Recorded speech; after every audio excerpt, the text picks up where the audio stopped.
Hello friends, welcome to digital पढ़ाई। भाई मैं सतीश कुमार आपके लिए लगातार वीडियो बनाता रहता हूँ, लगातार आपके लिए वीडियो लाता रहता हूँ और आपको दिखाता रहता हूँ अच्छे तरीके से बढ़िया से क्वेश्चंस, ताकि आप लोग जो एग्ज़ाम में आने वाला है उसकी पहले से ही प्रैक्टिस करके रख सकें। माने मैं ये नहीं कह रहा हूँ कि भाई आप लोगों को बस इसी के आधार पर हो जाएगा, लेकिन हाँ मैं इतना ज़रूर कह रहा हूँ कि अगर आप इस तरीके से पढ़ते हैं तो आपको एग्ज़ाम का एक रफली आइडिया हो जाता है और आप एरर खोजने में थोड़ा अच्छे हो जाएंगे। भाई थोड़ा अच्छा मैं इसलिए कह रहा हूँ क्योंकि प्रैक्टिस जितनी की जाए ना उतनी ही कम होती है, प्रैक्टिस जितनी की जाए उतनी ही कम होती है। इसलिए मैक्सिमम कोशिश करें कि भाई हम लोग प्रैक्टिस कर सकें। दोस्तों पिछले वीडियोस में हम लोगों ने नाउन के थ्योरी पार्ट को पढ़ा, थ्योरी पोर्शन को पढ़ा, उसके बाद में हम लोग बराबर एक एक वीडियो के माध्यम से पॉइंट नंबर क्वेश्चन नंबर 75 तक हम लोग पहुंच चुके हैं और इस वीडियो में हम लोग 76 से लेकर के 85 तक क्वेश्चंस को देखेंगे। दोस्तों मैं आपको सिर्फ ये नहीं बताता कि इसमें एरर कहाँ है, आपको ये भी बताता हूँ कि इसमें क्या एरर है और कौन सी चीज़ को कैसे बदलाव करके हम लोग एरर को सही कर सकते हैं। भाई इसलिए मुझे ऐसा लगता है दोस्तों बहुत ही शानदार तरीके से हम लोग ये सारी की सारी चीज़ों को पढ़ते हुए जा रहे हैं। भाई कोई परेशानी नहीं आ रही है, मुझे तो किसी भी प्रकार का कुछ ऐसा दिक्कत या परेशानी नहीं लग रही है कि कहीं पर प्रॉब्लम आएगी बच्चों को समझने में, स्टूडेंट्स को समझने में कोई दिक्कत आती है। इसीलिए तो मैं आपसे कहता हूँ आज समझ में आने में अगर कोई दिक्कत नहीं है तो बहुत बढ़िया है, और अगर दिक्कत है तो भैया कमेंट कीजिएगा ताकि आपके कमेंट के उत्तर के माध्यम से हम आपको बता सकें आपके क्वेश्चन का जो आंसर है। चलिए दोस्तों चलते हैं क्वेश्चन नंबर 76 की तरफ और देखते हैं आज के 10 क्वेश्चंस क्या क्या किस तरीके से एरर है या क्या क्या उनमें एरर खोजा जाता है। अभी फर्स्ट देख लेते हैं दोस्तों। फर्स्ट है आज का फर्स्ट और ओवरऑल 76th क्वेश्चन। टुमारो कल आई शैल डाइन आउट। भाई डाइन आउट मतलब होता है भाई बाहर खाना खाना। डाइन आउट का मतलब होता है दोस्तों बाहर खाना खाना। इसका मतलब है tomorrow I shall dine out at our uncles. तो देखिए दोस्तों जो अंकल्स नाम का वर्ड है ना, अभी आपको वैसे तो अगर आपने सब्जेक्ट ऑब्जेक्ट या पॉजेसिव केस और पॉजेसिव प्रोनाउन का अगर वीडियो अच्छे से देखा होगा, उसको स्टडी किया होगा, तो आप लोगों को यहाँ से पता लग गया होगा कि कोई प्रॉब्लम है या नहीं है। लेकिन एक बार इसका अर्थ निकाल के देखे लेते हैं। भाई अर्थ है दोस्तों tomorrow I shall dine out. भाई मैं तो कल को खाना खाऊंगा कहाँ? At our uncles. दोस्तों आपको ना मैंने दो चीजें बताई थी, एक बताया था पॉजेसिव एडजेक्टिव, एक बताया था पॉजेसिव प्रोनाउन। और मैंने आपको यह बताया था जब जब आप पॉजेसिव एडजेक्टिव का प्रयोग करते हैं तो भाई उसके बाद में ना नाउन आना जरूरी है, यानी कि माय के साथ कोई ना कोई नाउन आना जरूरी है, योर के साथ नाउन आना जरूरी है, हिज के साथ नाउन आना जरूरी है, हर के साथ नाउन आना जरूरी है, देयर के साथ नाउन आना जरूरी है। इसीलिए तो मैंने आपको बताया था जो अंकल्स है, अंकल्स तो ये पॉजेसिव एडजेक्टिव में प्रयोग किया जाने वाला वर्ड है भाई, क्योंकि मैंने आपको बताया था उस दिन किसी भी नेम के साथ अगर आप अपॉस्ट्रोफी एस लगा दें तो उसका पॉजेसिव एडजेक्टिव बन जाता है भाई। लेकिन आपको एक बात का याद दिला दूं, चलिए ठीक है मैंने इसको मान लिया कि पॉजेसिव एडजेक्टिव है, लेकिन उसी वीडियो में मैंने आपको एक चीज और भी बताई थी। भाई नेम के साथ अपॉस्ट्रोफी एस का प्रयोग तो पॉजेसिव प्रोनाउन में भी किया जाता है। अब पॉजेसिव प्रोनाउन का तो एक नियम था, जब भी पॉजेसिव एडजेक्टिव आए उसके साथ में नाउन लेकर के आइएगा, लेकिन जब जब हम लोग पॉजेसिव प्रोनाउन के रूप में उस वर्ड को इस्तेमाल करेंगे तो भाई उसमें हम लोग किसी प्रकार का कोई नाउन नहीं लगाएंगे, यानी कि सीधा सीधा पॉजेसिव प्रोनाउन आ जाएगा हमारा नेम के साथ अपॉस्ट्रोफी एस। यानी किसी भी जैसे अंकल आया तो अंकल के साथ अगर अंकल हाउस आ जाता भैया तो भी कोई दिक्कत नहीं है, अंकल्स रेस्टोरेंट आ जाता तो भी कोई प्रॉब्लम नहीं थी, अंकल्स कुछ भी जो अंकल का हो, मान लीजिए उनके विला पे जा करके खाना खा रहे हैं, उनके घर पे जा करके खाना खाना, तो अंकल्स होम हो सकता था, अंकल्स विला हो सकता था, अंकल्स शॉप हो सकता था, अंकल्स रेस्टोरेंट हो सकता था, कोई प्रॉब्लम नहीं थी। लेकिन दोस्तों प्रॉब्लम तो इसमें अभी भी नहीं है ना, क्योंकि same word is used adjective I mean possessive adjective, और सेम वर्ड हम लोगों को पॉजेसिव प्रोनाउन के तौर पे भी इस्तेमाल करने को मिल रहा है। तो हम यहाँ ये ही क्यों माने कि इसका प्रयोग पॉजेसिव एडजेक्टिव के तौर पे हुआ है? नहीं भाई, हम तो ये मानेंगे ना कि इसका जो प्रयोग है वो तो पॉजेसिव प्रोनाउन के तौर पर प्रयोग हुआ है, इसका जो यूज है वो पॉजेसिव प्रोनाउन के तौर पर हुआ है। इसके लिए भैया मुझे नहीं लगता भाई सेंटेंस में कोई भी परेशानी है। Tomorrow I shall dine out at our uncles, भाई अंकल्स के सामने अगर होम लगा देता तो भी सेंटेंस में कोई प्रॉब्लम नहीं थी, अभी भी सेंटेंस में किसी भी प्रकार की कोई प्रॉब्लम नहीं है भाई। दोस्तों चलते हैं क्वेश्चन नंबर 77 की तरफ। क्वेश्चन नंबर 77 कहता है भाई, सनराइज यानी सूरज का उगना इज अ ग्रेट फिनोमिना। भाई सूरज का उगना ना एक बहुत बढ़िया या बहुत बड़ी प्राकृतिक घटना है। दोस्तों फिनोमिना जो वर्ड है, अभी मैं आपको सही तरीके से इसकी हिंदी नहीं बताऊंगा वरना आप लोग समझ जाएंगे। फिनोमिना जो वर्ड है वो प्राकृतिक घटना के लिए इस्तेमाल किया जा रहा है। जैसे sunrise is a great phenomena, जो सनराइज है, जो सूरज का उगना है ना, वो एक बहुत ही शानदार, बहुत ही बढ़िया या बड़ी प्राकृतिक घटना है। लेकिन हमको एक बात याद रखनी चाहिए, शायद मैंने आपको बताया है, शायद नहीं, जाइए पीछे की वीडियोस में, मिलेगा जरूर एक एक वर्ड। अगर वो वर्ड पढ़ करके आए, या मैं कहूँ तो अगर वो थ्योरी पार्ट आप लोग पढ़ करके आए, तो भैया इधर आकर के आपको किसी भी प्रकार की कोई प्रॉब्लम होने वाली नहीं है। क्योंकि मैंने पिछले वीडियो में बताया है भाई, फिनोमिना एक प्लूरल वर्ड होता है और उसका सिंगुलर वर्ड, उसका सिंगुलर नाउन अगर आपको इस्तेमाल करना है तो भैया वो तो फिनोमिनन होता है, फिनोमिना नहीं होता। अब भैया सनराइज जो है वो तो एक प्राकृतिक घटना की बात कर रहा है ना, और फिनोमिना मतलब भैया होगी प्राकृतिक घटनाएं। तो अगर मैं अब इसको जोड़ूं तो क्या बनता है भाई, सनराइज यानी कि सूरज का उगना एक सूरज का उगना प्राकृतिक घटनाएं हैं या सूरज का उगना प्राकृतिक घटना है। भाई सिंपल सी चीज है, एक चीज की हम लोग बात कर रहे हैं, सूरज के उगने की बात कर रहे हैं, तो ऑब्वियसली सिंगुलर हम लोगों को भाव प्रकट होता है। इसलिए हमको फिनोमिना ना करके इसको फिनोमिनन करना पड़ेगा, तभी हमारा एक प्राकृतिक घटना का भाव आएगा। इसको हम लोगों को करना पड़ेगा दोस्तों फिनोमिना की बजाय फिनोमिनन, तो हो जाएगा भाई sunrise is a great phenomenon. दोस्तों इस तरीके से बी पोर्शन में हम लोगों को एरर पकड़ में आई। यहां कोई एरर नहीं थी भाई, नो एरर सेंटेंस था हमारा। 78 की तरफ चलते हैं। 78 कहता है भाई, नाउअडेज आजकल सक्सेस इन मनी मेकिंग, पैसे कमाने में सफलता इज अ क्राइटेरिया, एक क्राइटेरिया है, एक मापदंड है of real success in life. भाई जिंदगी में ना अगर सच्ची सफलता का मापदंड कोई है ना आजकल, तो वो भैया पैसे ही कमाना है। दोबारा से इस बात को सुनिएगा, अगर जिंदगी में सच्ची सफलता का कोई मापदंड है ना इस समय, तो भैया वो तो पैसे ही कमाना है। दोस्तों वैसे तो इसके बिना कुछ होता नहीं है, आपका मेरा दुनिया का कोई भी व्यक्ति बिना पैसे के तो भैया सरवाइव ही नहीं कर सकता। लोग कई बार इस बात के प्रवचन देते हैं भाई पैसे का होगा क्या, खाली हाथ आए हो खाली हाथ जाओगे। भैया इन चीज़ों को छोड़ दीजिएगा।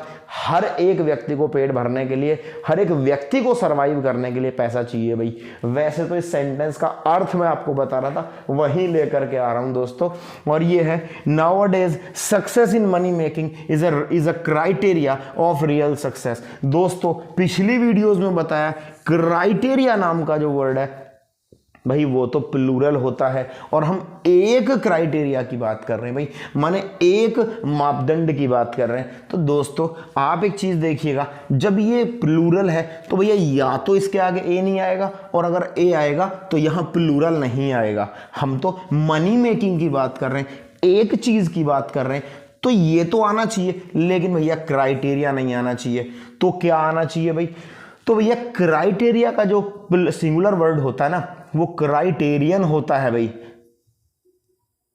क्राइटेरियन होता है। सिर्फ एन लगा दीजिएगा भाई, वर्ड हमारा बिल्कुल ठीक हो जाएगा।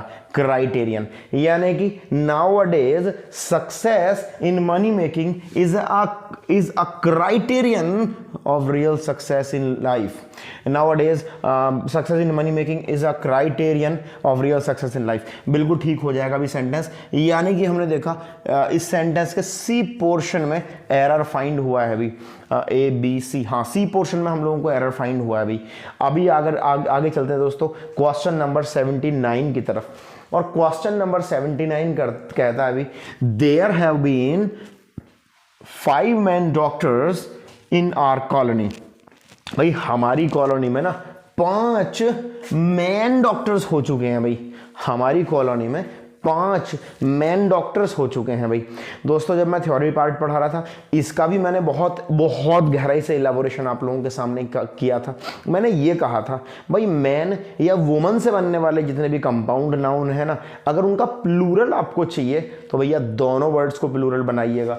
चूंकि 5 लिखा है इसका मतलब है प्लूरल तो हमें इसका चाहिए, क्योंकि ये प्लूरलिटी खुद ही दिखाता है। यहां 1 होता तो हालांकि यहां भी देयर हैव नहीं होकर के देयर हैज होता, सेंटेंस में और भी चेंजेस आते, लेकिन फिलहाल तो मैं यहां बता रहा हूं अगर मान लो कुछ ना होता और यहां एक होता या ए होता तो भैया मैन चल जाता, डॉक्टर्स नहीं चलता। अभी मेरे पास में क्या है, मैं आपको फिलहाल का सिनेरियो बताता हूं भाई।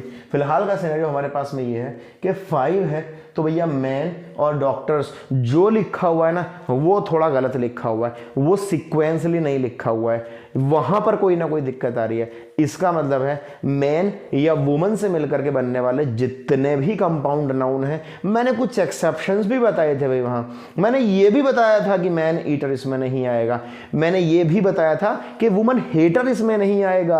आप जाइए बहुत गहराई से उस वीडियो को देखिएगा ताकि आपको बहुत अच्छे से सारी की सारी चीजें समझ आ सकें भाई। फिलहाल यहां देखते हैं, फिलहाल यहां प्रॉब्लम ये है दोस्तों कि जब 5 आ गया ना तो भैया मैन डॉक्टर्स नहीं होगा, मैन डॉक्टर्स होगा, MEN, क्योंकि हमें दोनों ही वर्ड्स का प्लूरल बनाना है भाई। MAN का MEN कर दिया और डॉक्टर का कर दिया दोस्तों डॉक्टर्स, यानी कि बी पोर्शन में हम लोगों को एरर पकड़ में आ गई है अभी बहुत आराम से। दोस्तों चलते हैं क्वेश्चन नंबर 80 की तरफ। क्वेश्चन नंबर 80 कहता है द वुमन, वो औरत, हु लिव्स, जो रहती है, नियर हिज हाउस, उसके घर के पास, यानी कि जो औरत उसके घर के पास रहती है ना, is passing through many crisis. भाई जो औरत उसके घर के पास रहती है ना भाई वो तो बहुत सारी प्रॉब्लम से गुजर रही है भाई, बहुत सारी समस्याएं फेस कर रही है, बहुत सारी समस्याओं का सामना कर रही है। दोस्तों देखिए द वुमन, भाई सिंगुलर नाउन हो गया हमारे पास, और मैं कहूं तो सिंगुलर सब्जेक्ट हो गया।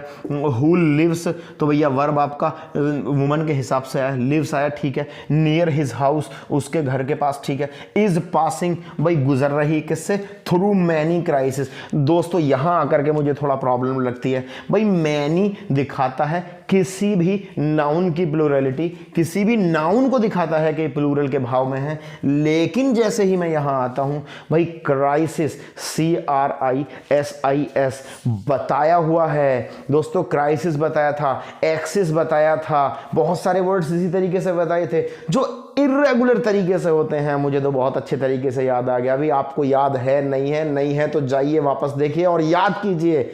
मुझे तो भैया अच्छे तरीके से याद है कि जो क्राइसिस है ना भाई वो तो सिंगुलर को डिनोट करता है भाई, एक समस्या की बात कर रहा है, और अगर इसका हमें प्लूरल बनाना हो तो दोस्तों हमको ना लगाना पड़ेगा CRISES, हमको यहां करना पड़ेगा CRISES करना पड़ेगा। अब देखिएगा अगर मैं CRISIS ही रहने देता हूं तो क्या होगा, यहां तो मैं नहीं आ गया, ये तो दिखाएगा प्लूरल, जबकि यहां हो गया सिंगुलर। तो या तो इस सिंगुलर के हिसाब से मैनी को चेंज कीजिएगा या मैनी के हिसाब से क्राइसिस को चेंज कीजिएगा दोस्तों। तो हमने मैनी के हिसाब से भैया क्राइसिस को चेंज कर दिया और बना दिया CRISES। अब ये सेंटेंस में हम लोगों को एरर पकड़ में आ गई भाई, सेंटेंस के सी पोर्शन में एरर थी। चलिए दोस्तों चलते हैं 81, क्वेश्चन नंबर 81 की तरफ। और क्वेश्चन नंबर 81 में लिखा हुआ है दोस्तों, Hindus and Muslims is brothers. दोस्तों सबसे पहले तो ना आपको एक काम करना पड़ेगा, शायद आप लोग समझ ही होंगे, जब हिंदूज और मुस्लिम्स की बात चल रही है तो भैया जब वो प्लूरल हो गए हैं यहाँ के सब्जेक्ट, तो भैया वर्ब भी तो हमारे पास प्लूरल होनी चाहिए, यानी कि हमारी इज से बात नहीं बनेगी भाई, हमको लगाना पड़ेगा आर। अब अगर मैं इस क्वेश्चन में कुछ इस तरीके से कर दूं कि भाई एक ऑब्लिक यहां लगा दूं, एक ऑब्लिक यहां लगा दूं, बी सी डी, हालांकि इस तरीके से होगा नहीं क्योंकि दोनों जगह बदलाव होगा। तो चलिए आप छोड़िए इस चीज को, क्योंकि मैं आपको बता दूं किस तरीके से होने वाला है। देखिए तो आप लोग क्या काम करेंगे, आप लोग इज को आर करके ही मान लेंगे कि भाई सेंटेंस हो गया ठीक, लेकिन नहीं, इस तरीके से सेंटेंस ठीक नहीं होगा दोस्तों। जब हम लोग देखते हैं कि हिंदूज एंड मुस्लिम्स, तो इज ना करके पहले तो कर दीजिएगा भाई इसको आर, क्योंकि हिंदूज और मुस्लिम्स की बात चल रही है तो वो हो गए हैं प्लूरल, तो भैया प्लूरल ही वर्ब भी चाहिए। और यहां जो वर्ड आया ना दोस्तों ब्रदर्स, भाई ब्रदर्स वर्ड्स हिंदू और मुस्लिम्स के लिए नहीं आएगा, हिंदूज और मुस्लिम्स के लिए जो ब्रदर वर्ड है ना वो नहीं आएगा दोस्तों। ब्रदर वर्ड का तो इस्तेमाल हम लोग अक्सर अपने ब्लड रिलेटिव्स के लिए करते हैं, अक्सर हमारे आसपास जो लोग हैं, हमारे जो जो ब्लड संबंधी लोग हैं हमारे, हम उनके लिए ब्रदर का इस्तेमाल करते हैं। लेकिन जब हम लोग डिफरेंट कम्युनिटी की बात करते हैं तो दोस्तों वहां ब्रदर का इस्तेमाल नहीं किया जाता है, वहां ब्रदर्न का इस्तेमाल किया जाता है। देखिए ब्रदर के ना दो प्लूरल होते हैं, ब्रदर के दो प्लूरल होते हैं भाई, पहला होता है ब्रदर्स और दूसरा होता है भाई ब्रदर्न। एक ब्रदर, एक ब्रदर्स, एक ब्रदर्न। ब्रदर्स इस्तेमाल किया जाता है जो ब्लड रिलेटिव्स होते हैं उनके लिए, और ब्रदर्न इस्तेमाल किया जाता है जो डिफरेंट कम्युनिटी के लोग होते हैं, या मैं कहूं तो साथ काम करने वाले जो लोग होते हैं उनके लिए भी हम लोग ब्रदर्न का इस्तेमाल कर सकते हैं भाई। इसलिए हम लोगों ने देखा इसके बी पोर्शन में एरर हम लोगों को मिल गया। चलिए दोस्तों चलते हैं क्वेश्चन नंबर 82 की तरफ। क्वेश्चन नंबर 82 कहता है भाई राकेश हैज, भाई राकेश के पास है मतलब क्या है, उसके पास है या है, लेकिन कुल मिला के राकेश के पास है 4 वुमन सर्वेंट्स। भाई राकेश के पास तो 4 महिला नौकर हैं, Whereas जबकि रमेश हैज गॉट, रमेश के पास है ओनली 1 वुमन सर्वेंट। दोस्तों देखिए मैंने अभी जिक्र किया था क्वेश्चन नंबर 79 में कि जब भी हम लोग कंपाउंड नाउन की बात करते हैं और वो जो कंपाउंड नाउन है वो मैन या वुमन से मिलकर के बना हुआ होता है। भाई अगर मैन या वुमन से मिलकर के बना हुआ है तो उसके दोनों पार्ट्स को हम लोग प्लूरल बनाते हैं, मैन को भी प्लूरल बनाएंगे और जो अगला नाउन होगा उसके साथ में उसको भी प्लूरल बनाएंगे। भाई वुमन को भी प्लूरल बनाएंगे और उसके साथ में जो कुछ दूसरा नाउन होगा उसको भी हम लोग प्लूरल बनाएंगे। हमको ये नहीं भूलना चाहिए भाई यहाँ 4 आया है तो ऑब्वियसली भैया दोनों ही वर्ड्स अपनी प्लूरल फॉर्म में प्रयोग किए जाएंगे भाई, यानी कि वुमन का हो जाएगा भाई विमन, और सर्वेंट का तो पहले से ही इधर सर्वेंट हुआ रखा है। और देख लेते हैं कोई परेशानी कहीं और तो नहीं है। भाई राकेश हैज 4 विमेन सर्वेंट्स, अभी तो ठीक हो गया, whereas Ramesh has got only 1 man servant. भाई ना ही तो MEN किया है, MEN कर देता तो भी गलत हो गया होता, और अगर सर्वेंट की जगह सर्वेंट्स कर देता भाई तो भी गलत हो जाता, लेकिन उसने ऐसा किया ही नहीं है क्योंकि वो यहाँ एक की बात कर रहा है, इसलिए उसने MAN और सर्वेंट को ही रहने दिया है। इसीलिए हम लोगों को यहाँ 4 के बाद में पोर्शन नंबर बी में चेंज करना पड़ा था भाई, वुमेन का विमन कर दिया और सर्वेंट्स तो यहां पहले से ही था।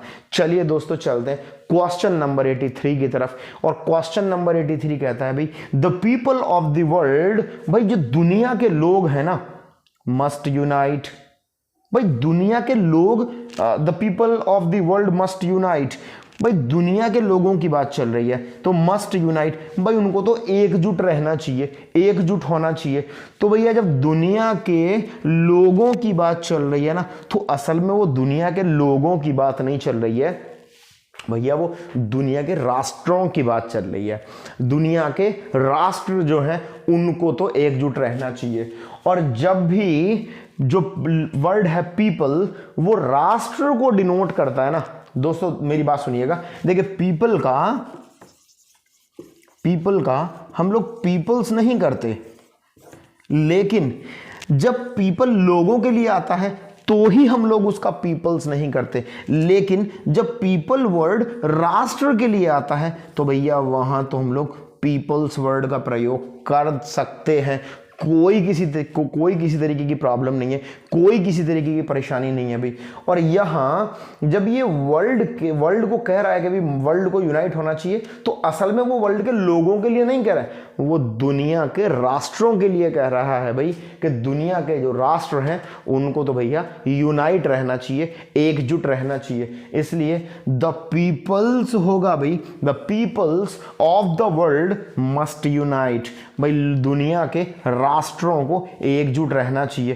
भाई बहुत ही बारीक बारीक चीजें ना हम लोगों को इधर देखने को मिल रही हैं, कितनी बारीक चीजें हम लोगों को यहाँ जानने को मिल रही हैं। भाई मैं तो कहता हूँ मैक्सिमम लोग नहीं समझते कि भाई पीपल का पीपल्स भी किसी सिचुएशन में हो सकता है, लेकिन आपको ना बहुत ही शानदार तरीके से यहाँ सब कुछ बताया जा रहा है। थ्योरी पार्ट पढ़ाने के बाद में डायरेक्ट आपको एक्सरसाइज पे लेकर के आना, और एक्सरसाइज में भी एक एक चीज को बारीकी से बताना। भाई बहुत ही शानदार तरीके से आपको बताया जा रहा है, बहुत मजा आ रहा है भाई मुझे तो। आपको भी उतना ही मजा आना चाहिए अगर आप अपनी स्टडी को लेकर के सीरियस हैं भाई। अगर आप ये चाहते हैं कि आप अपनी स्टडी में और आगे बढ़ें, आप चाहते हैं कि आपको बहुत बारीक चीजें जानने को मिले जो आपके एग्जाम की दृष्टि से आपके लिए बहुत ही ज्यादा लाभदायक है, तो दोस्तों इसी तरीके से ना स्टार्टिंग से लेकर के लास्ट तक कंप्लीटली हमारी वीडियोस को देखते रहिएगा, और एक एक चीज को अपनी कॉपी में नोट करने के बाद अपने दिमाग में डाल लीजिएगा, ताकि आपको एग्जाम टाइम पे सही वक्त पर क्लिक कर सकें भाई। चलिए दोस्तों चलते हैं क्वेश्चन नंबर 84 की तरफ। और क्वेश्चन नंबर 84 कहता है भाई, Ramesh together with his friends. भाई रमेश जो अपने दोस्तों के साथ क्या है भाई, गिव देता है, टीना को कुछ देता है, और क्या देता है, गुड पीसेस ऑफ एडवाइस। भाई अब की बार तो इसने बहुत बढ़िया काम किया, अब की बार तो इसने इतना अच्छा काम किया है कि हम लोगों को यहाँ बरगलाने की, यहाँ मतलब मिसलीड करने की कोशिश नहीं की है। क्या किया है उसने, एडवाइस का एडवाइसेस नहीं किया है। बहुत बढ़िया है अभी। वैसे भी अब कितनी बार हमारे सामने एडवाइस का एडवाइसेस करेगा। भाई हम समझ चुके हैं कि ADVICE मतलब होता है भी सलाह, जो अनकाउंटेबल होता है, और ADVICES जो कि भैया व्यापार संबंधी बिल के लिए प्रयोग किया जाता है। तो हम यहाँ तो कोई प्रॉब्लम में नहीं आएंगे, वो कितना कोशिश करे हमको इधर उधर मिसलीड करने की, लेकिन दोस्तों यहां तो हम लोग मिसलीड नहीं होंगे। तो देख लेते हैं भाई क्या बोलना चाहता है question. Ramesh together with his friends, Ramesh अपने दोस्तों के साथ गिव भाई देता है टीना गुड पीसेस ऑफ एडवाइस।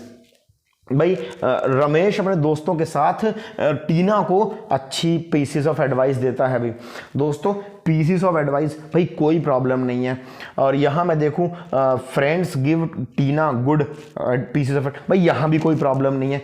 लेकिन जैसे ही मैं आगे से सेंटेंस को रिलेट करता हूँ, भाई इस तरीके से अगर आप पोर्शन देख रहे हैं ना कि भाई इस वाले पोर्शन में तो कोई प्रॉब्लम नहीं है दोस्तों, इस तरीके से प्रॉब्लम देखने के बाद एक बार भैया अपने ही उसी पोर्शन को आगे पीछे भी रिलेट करें, कहीं ऐसा ना हो कि किसी और पोर्शन में, यानी कि जैसे ए पोर्शन में कुछ कह रखा है, बी पोर्शन में कुछ कह रखा है, आपने बोला भाई ए में कोई दिक्कत नहीं है, आपने बोला बी में कोई दिक्कत नहीं है, आपने बोला सी में भी कोई दिक्कत नहीं है, तो आई रिक्वेस्ट यू कि एक बार सभी को एक दूसरे से रिलेट करके देख लीजिएगा, कहीं ऐसा ना हो कि जैसे ही हम उनका रिलेशन बनाए आपस में वैसे ही एरर हमारे सामने आ जाए। देखिए दोस्तों जैसे यहां से यहां तक मैं देखूं तो भैया कोई प्रॉब्लम नहीं है, लेकिन जैसे ही मैं बी पोर्शन को पोर्शन नंबर ए से रिलेट करता हूं तो ये आता है भाई Ramesh together with his friends. दोस्तों जो टुगेदर विद है ना, देखिए दोस्तों टुगेदर विद है, अलोंग विद है, बिसाइड्स है, इंक्लूडिंग है, एक्सक्लूडिंग है, ये कुछ ऐसे वर्ड्स होते हैं जो भैया सब्जेक्ट्स को जोड़ते हैं। यानी कि रमेश किसके साथ, हिज फ्रेंड्स के साथ, अपने दोस्तों के साथ, और जोड़ा किसने है, टुगेदर विद ने।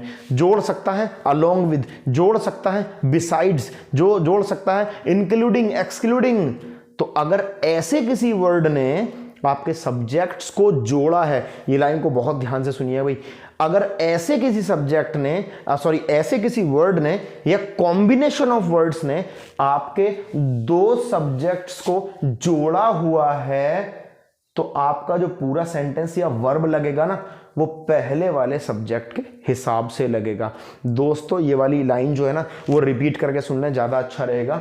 आगे बढ़ता हूँ भाई मैं। Ramesh together with his friends, जब मेरा सेंटेंस रमेश के हिसाब से चलेगा तो भैया गिव यहाँ क्या कर रहा है, चूंकि सिंगुलर सब्जेक्ट के हिसाब से चलेगा तो भैया मेरी वर्ब भी तो सिंगुलर ही होनी चाहिए, और वर्ब तो तभी सिंगुलर होती है जब वर्ब में एस लगा हुआ होता है।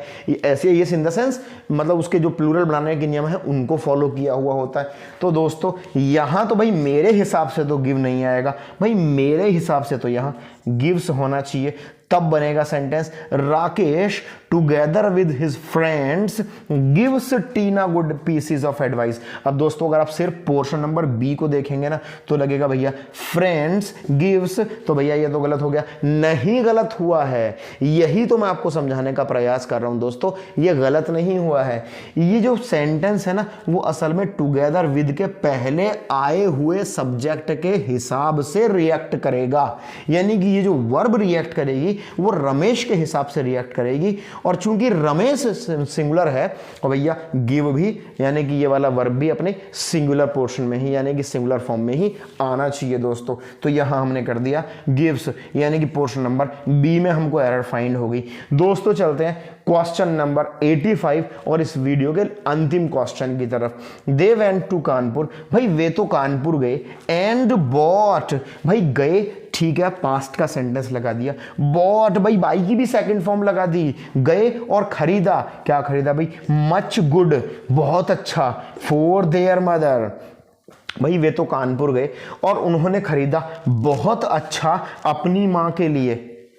भाई सेंटेंस का ना अर्थ नहीं निकल करके आ रहा है, भाई वे कानपुर गए और उन्होंने अपनी माँ के लिए बहुत अच्छा खरीदा, भाई खरीदा क्या ये तो बताइएगा, कम से कम सेंटेंस का अर्थ तो प्रॉपरली निकल करके आए। दे वेंट टू कानपुर, भाई वे कानपुर गए, एंड बॉट मच, मच मतलब होता है भाई बहुत सारा, लेकिन दोस्तों यहाँ जो गुड नाम से वर्ड है ना वो असल में करेक्ट होकर के होगा गुड्स, क्योंकि उन्होंने जो खरीदा है ना they went to Kanpur and bought, उन्होंने जो खरीदा है ना वो भैया बहुत अच्छा नहीं है, बहुत सामान है, फॉर देयर मदर अपनी माँ के लिए। तो आपको ना ये डिफ्रेंशिएट करना पड़ेगा, मैंने पिछली वीडियोस में सब कुछ बताया हुआ है भाई, यहाँ ना मुझे बार बार उसको रिपीट नहीं मैं कहना चाहूँगा, अगर नहीं करना पड़े तो ज़्यादा अच्छा रहेगा। इसके लिए आप पिछली वीडियोज़ में जा करके बहुत अच्छे से सारी की सारी चीज़ों को देख सकते हैं। लेकिन मैं यहाँ कैसे जाना, भाई गुड बहुत अच्छा क्या लेके आया, कोई सेंस नहीं निकल करके आ रहा, लेकिन अगर मैं गुड की जगह गुड्स कर दूं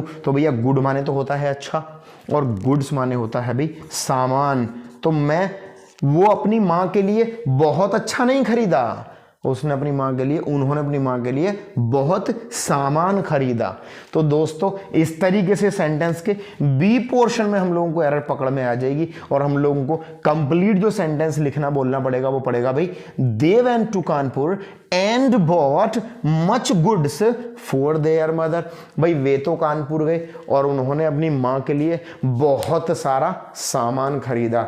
चलिए दोस्तों यहाँ 76 से लेकर के 85 क्वेश्चन तक हम लोगों ने 10 क्वेश्चंस को सॉल्व किया भाई। इसी तरीके से हमारे साथ चलते जाइएगा भाई, धीरे धीरे बढ़ते जाइएगा भाई, एक एक चीज़ को बहुत अच्छे तरीके से बहुत धीरे धीरे लेकिन शानदार तरीके से हमारा बताने का प्रयास आपके लिए चल रहा है भाई। और कोई भी प्रयास जब किया जाता है तो उसमें कुछ ना कुछ अच्छा निकल करके जरूर आता है। और अगर इस वीडियो में भी आपके लिए कुछ अच्छा मिला है तो दोस्तों कर दीजिएगा वीडियो को लाइक और कीजिएगा चैनल को सब्सक्राइब, इसीलिए क्योंकि मिलेंगे तभी आपको सारे के सारे वीडियोस बिल्कुल टाइम पे। और लगे रहिएगा भी हमारे साथ, न सिर्फ नाउन के लिए, न सिर्फ प्रोनाउन के लिए, adjective verb adverb conjunction interjection preposition के लिए, और दोस्तों न सिर्फ पार्ट्स ऑफ स्पीच के लिए, इंग्लिश के बाकी पोर्शंस के लिए भी लगे रहिएगा हमारे साथ। यूं ही देखते रहिएगा भी लगातार हमारे साथ सारी वीडियोज को। चलिए दोस्तों मिलते हैं अगले वीडियो में। इस वीडियो के लिए आपका बहुत धन्यवाद।